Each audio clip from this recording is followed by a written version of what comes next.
ప్రభుత్వం తక్షణమే స్పందించి ఎల్లినో ప్రభావం వలన వర్షాలు లేక పత్తి పంటలు పూర్తిగా ఎండిపోతున్నాయి. వర్షాలు తక్కువగా ఉన్నాయి. అధికారులకు ముందుగా తెలిసిన ఏ ఒక్క రైతుకు సలహా ఇవ్వకుండా నిద్రపోతున్న అగ్రికల్చర్ ఆఫీసర్లు, కూటమి ప్రభుత్వం తక్షణమే పంట సాగు చేసిన ప్రతి రైతుకు ఉచిత పంట బీమా అమలు చేసి నష్టపోయిన రైతుకు నష్టపరిహారం అందించాలని, గతంలో ప్రకటించిన ఇన్పుట్ సబ్సిడీలు మరియు వర్షాభావ సహాయ బకాయిలను కూడా ప్రభుత్వం తక్షణమే చెల్లించాలని వైసీపీ రైతు విభాగ అధ్యక్షుడు గడ్డం నారాయణరెడ్డి డిమాండ్ చేశారు. టీబీ డ్యాంకి నీళ్ళు లేవు అన్నారు.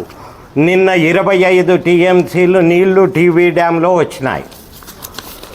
కాబట్టి త్వరలో 50 టీఎంసీల నీళ్లు టీబీ డ్యాంలో వచ్చి దాన్ని మనకు అలికేషన్ చేసి ఎల్ఎల్సీకి ఒక పంటకైనా నీళ్ళు ఇస్తారని ఆశిస్తున్నాం. ఎల్ఎల్సీకి ఒక పంటకైనా నీళ్ళు ఇస్తారని ఆశిస్తున్నాం. దేవుని దయతో ఖచ్చితంగా జరుగుతుందని ఆశిస్తున్నాం. కానీ ఇక్కడ లోకల్ గుర్రాఘవేంద్ర ప్రాజెక్ట్ వాళ్ళు ఈరోజు టీబీ డ్యాంలో 22.95 టీఎంసీలు ఉన్నాయి. గత 10 ఇయర్స్ యావరేజ్ కేవలం 36 టీఎంసీలే ఉంది. ఎక్కువ తేడా లేదు. పైన ఎగువ టీబీ డ్యామ్ క్యాచింగ్ ఏరియాలో మంచి వర్షాలు పడుతున్నాయి కాబట్టి దాదాపు మనకి టీబీ డ్యాంలో 50 టీఎంసీలు నీరు దాటడానికి ఒక వారంలో పట్టచ్చు. ఇంతవరకు ఎల్ఎల్సీ అధికారులు స్పందించటం లేదు. దాని మీద ఎందుకో అర్థం కావటం లేదు. నెక్స్ట్ జీఆర్పీలో ఈరోజు టెండర్లకి చంద్రబాబు నాయుడు గారు వచ్చి కలుగట్లలో 40 కోట్లు శాంక్షన్ చేసినామని చెప్పినారు. తీరా బడ్జెట్లో 11 కోట్లే శాంక్షన్ చేసింది. ఆ డబ్బు ఎక్కడికన్నా పోన్లేండి.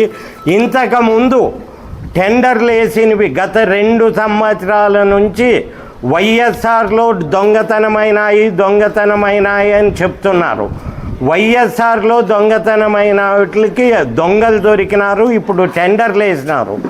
3 సార్లు టెండర్ వేస్తే మన ఎమ్మెగ్నూరు సబ్ డివిజన్కి సంబంధించినవి 3 సార్లు క్యాన్సిల్ అయినాయి. చూడండి మీరే. మిగిలినవన్నీ సబ్ డివిజన్లో జరిగినాయి. మన ఎమ్మెగ్నూరు సబ్ డివిజన్లో చేసినవి 3 సార్లు క్యాన్సిల్ అయినాయి. ఎందుకు అర్థం కాదు. తర్వాత మరి కొన్ని కాలువ పనులు పోయిన సంవత్సరం బడ్జెట్లో పెట్టి శాంక్షన్ చేసినారు. అవి కానీ మనకి టెండర్ ఏవి రాలే. చూసుకున్నాండి. టెండర్ మిగిలిన కాన్స్టిట్యున్సీలో టెండర్స్ అయిపోయినాయి. మన కాన్స్టిట్యున్సీలో ఒక్క వర్క్కి టెండర్ కాలే. ఇది 3 సార్లు వేసినా 3 సార్లు సబ్స్టేషన్ రిపేర్లది రాలే ఎవరు. ఇప్పుడు ఇది ఒకసారి వేస్తే కాలువల రిపేర్లు దీనికి కానీ రాలే. ఎందుకు అర్థం కాదు. ఒక్కసారి ఎమ్మెల్యే గారు కూటమి నాయకులు జీఆర్పీ ఆఫీసుకు పోండి. జీఆర్పీ ఆఫీసులో ప్రతి అధికారి డిప్యుటేషన్ మీదే మన దగ్గర ఉన్నారు, అక్కడ పనిచేస్తున్నాడు, అక్కడ ఉన్నారంటారు. వాళ్ళు ఈ 2 ఏళ్ళలో మీరు సెల్ డాటా తెప్పించుకునండి. వాళ్ళు ఎక్కడ పని చేయటం లేదు. వాళ్ళు హాయిగా ఇంటికాడు ఉండి దీంతోనేమైనా ఇడిచిపెడుతున్నారు. కాబట్టి వెంటనే జీఆర్పీ అధికారులపై యాక్షన్ తీసుకోవాల్సిందిగా కోరుచున్నాము. 1. నెంబర్ 2, మొన్న ఇక్కడే లోకల్ ఇత్తనాలు దొంగ ఇత్తనాలు దొరికి తర్వాత ఒకరు మన ఏసీబీ వాళ్ళు పట్టుకోవడం జరిగింది.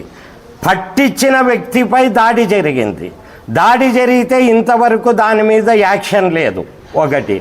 నెంబర్ 2, ఆ రోజు పట్టుకున్న వాళ్ళ దగ్గర అతని అకౌంట్లో ఇంకా 20 లక్షల పైన ఉన్నాయి అని పుకారు ఉంది. దాని మీద ఎందుకు ఎంక్వైరీ చేయటం లేదు? ఏ ఎరువుల చేపల్ని రక్షించడానికి ఎంక్వైరీ జరగటం లేదు. వెంటనే దాని మీద దొరికిన వ్యక్తుల అకౌంట్లు చెక్ చేసి వాళ్ళకి ఎక్కడెక్కడి నుంచి డబ్బులు వచ్చినాయి, ఎందుకు వచ్చినాయి అనేది ఎంక్వైరీ చేస్తే మాకు రైతులకు మంచి ఎరువులు మంచి ఇత్తనాలు దొరుకుతున్నాయి. ఇక్కడుండే అగ్రికల్చర్ ఆఫీసర్లు ఇంతవరకు ఏం చేస్తున్నారో నాకు అర్థం కాలే. పైన నుంచి వచ్చిన వాళ్ళు చెక్ చేస్తే దొరుకుతున్నాయి, వీళ్ళకి దొరకవా? పైన నుంచి వచ్చిన వాళ్ళకే దొరుకుతాయా? అంటే వీళ్ళు లాలూచీ పడుతున్నారు షాప్సోల్తోనని.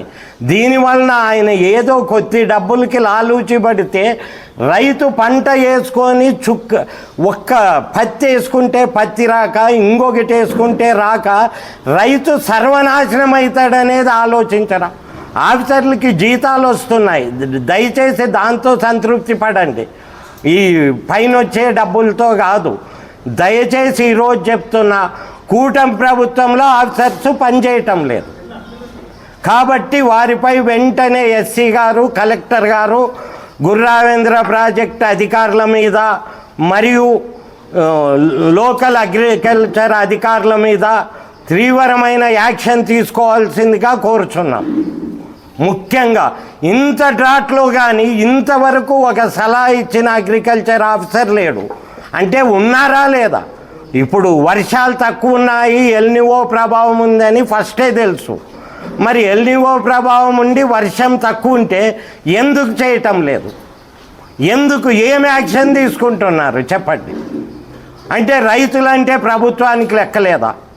మీరు రైతు పక్షపాతి అంటారు కదండి, తీసుకునండి. రైతులకి నష్టం చేసే ప్రతి ఒక్కరి మీద చర్య తీసుకునండి. దయచేసి కోరుతున్నాము, రైతుల్ని కాపాడండి. ఇప్పుడే క్లిష్ట పరిస్థితిలో ఉన్నాయి.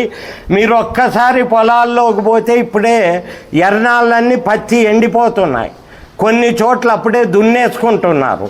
ఇలాంటి పరిస్థితి వస్తే కానీ గవర్నమెంట్ యాక్షన్ తీసుకోకపోతే ఎట్లా?